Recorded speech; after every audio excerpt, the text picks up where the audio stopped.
Family is Providence. Thanks for tuning in. Family, we're cooked, okay? As a society, our morals are in the trash. No one cares anymore about God. No one cares about his statutes or his rules. Sexuality has been monetized. It's big business now for women to be engaged in all forms of sex work.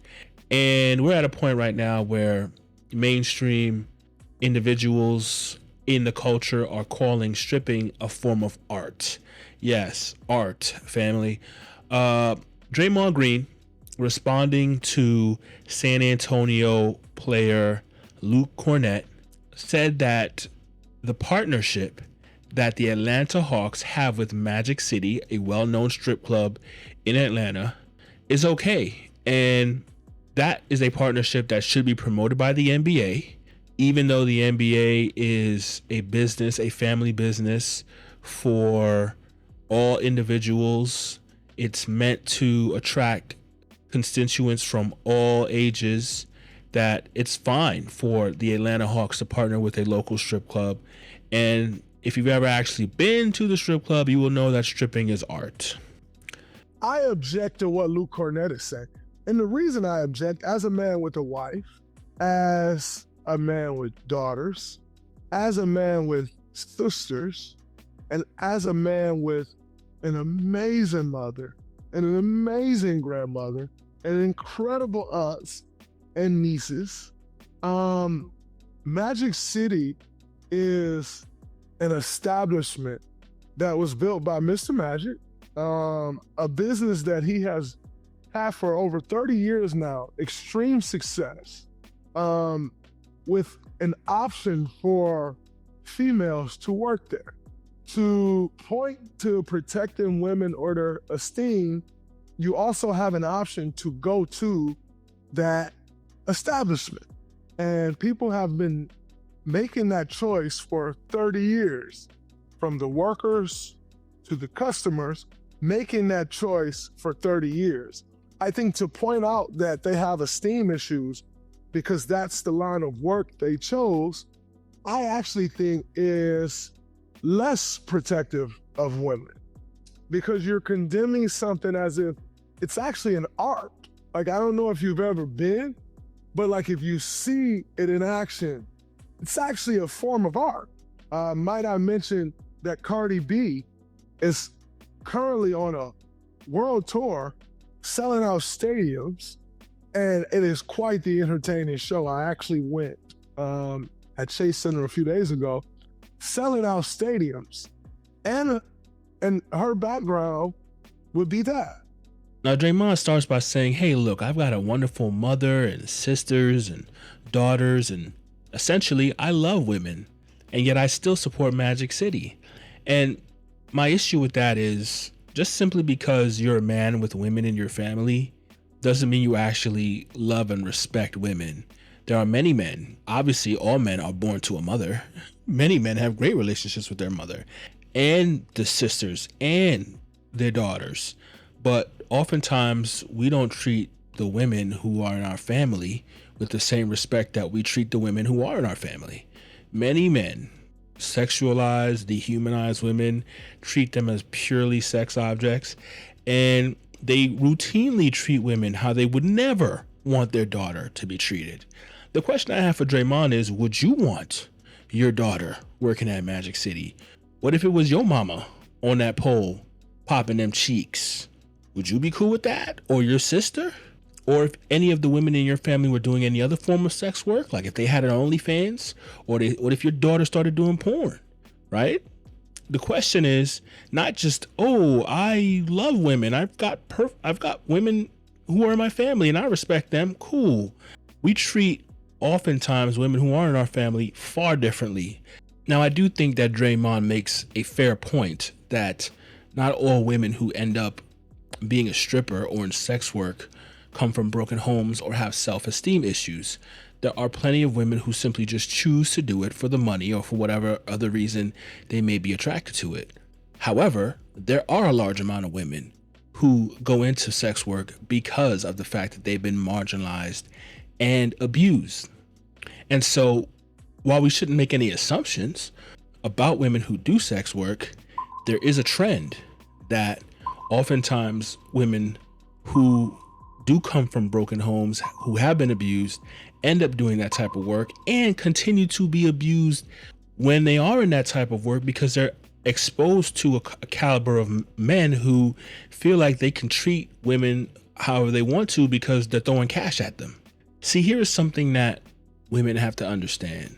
When you do sex work, you are communicating to men that you are there to be viewed as a sex object, that men can simply lust after your body, define you by your body and how you look, and essentially trade money for sexual pleasure. And while that might seem like a good deal on the surface, because I understand women need to pay bills too, oftentimes women feel very insecure and they're looking to survive in a world that feels very threatening to them as a woman. And so they think to themselves, I got to do what I got to do to get something to provide for myself, provide for my family, whatever the case may be.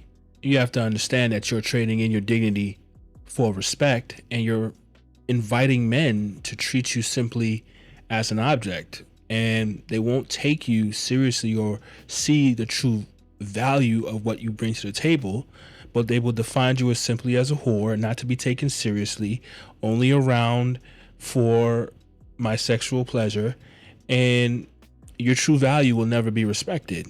And being seen as simply a sex object will take its own toll on you, your own mental, emotional well-being, because you were not meant to be exploited for sex. And so it will dig at your own conscience, your own mental health, and in the long run, it does damage to yourself. And so we allow these institutions to exist, strip clubs, porn, OnlyFans, all these types of things. The government has chosen instead of simply banning them, they choose to restrict them. I understand to a certain degree that the government has to choose what type of human behavior they're going to regulate and to what extent.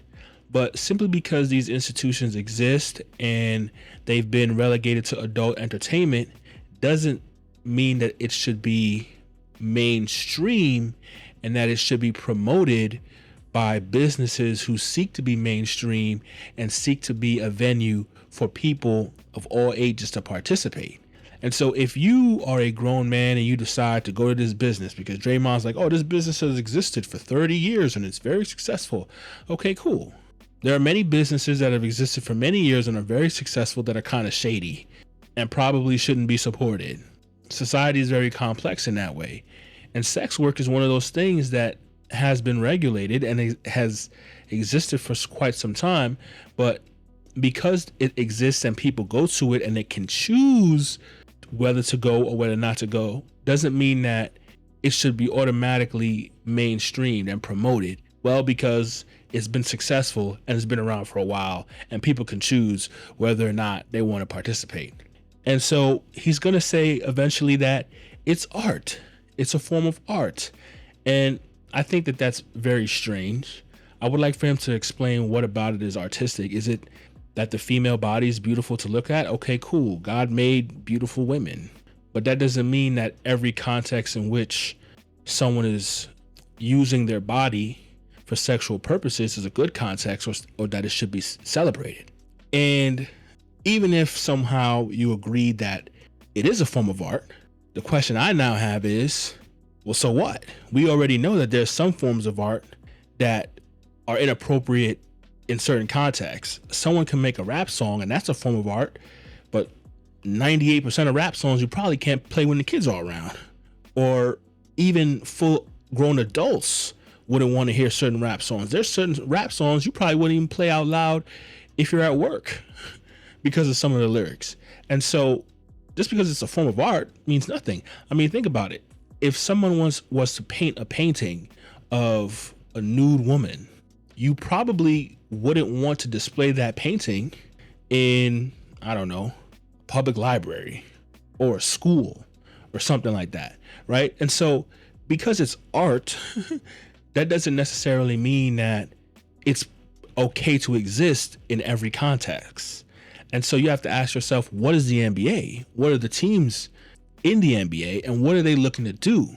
And so I do think that significant questions get raised when a team participates with a local strip club and promotes that on social media, because now what are we saying about how we view women, what they engage in, and what are we promoting to people who may not even be adults yet? And so I know at the end of the day, it's viewed as a form of female empowerment when women get to make choices about how they use their body. But you need to understand that your exploitation is big business. And so you may be free and you may be getting paid, but just because you're getting paid, that doesn't mean you're not being used. And I want to be honest with women who choose this line of work. You're being used. Fine, you're getting paid well and you may be happy, or at least temporarily happy, but you're being used. Now he does say, well, look, Cardi B did this line of work. She used to be a stripper and then she turned into a super mega rap star. And somehow he thinks that that's making his point, when in actuality, it's a strong argument against his point, because becoming a super mega rap star is literally 1 in a million women who will do sex work. That it worked out well for Cardi. That's number one. Number two, she's not a stripper anymore. Now, she may still have some sexual elements in what she does, but she left that kind of work to be a rapper. 3, when she was a stripper, it's notoriously known that she was living a criminal lifestyle. She said she used to drug men and steal from them. And that's the type of lifestyle that comes along with women in sex work. They're often put in situations where they're exploiting or being exploited. And so saying, hey, look, well, Cardi B, she used to be this and she turned out just fine, says nothing about the women who are actually in it, the choices that they are making or forced to make at times, the abuse and the trauma that comes with it. And the first chance you get to run from it and escape it, like Cardi B, you'll do exactly that. And so I have no idea what bringing up Cardi B was supposed to do, except show that that lifestyle ain't something you should want to pursue at all. So all in all, man, my thoughts are we need to get back to the sacredness of the body, and we need to recognize that when you see only people for what they can do for you or the pleasure that they can give you, you're not embracing the whole person and what God meant for them to be as his own image bearers. So those are my thoughts in response to what Draymond said. Get in the comment box. Let me know your thoughts. If you like the video, share the video, hype the video. It's been Providence. I'll see you guys in the next video. Peace.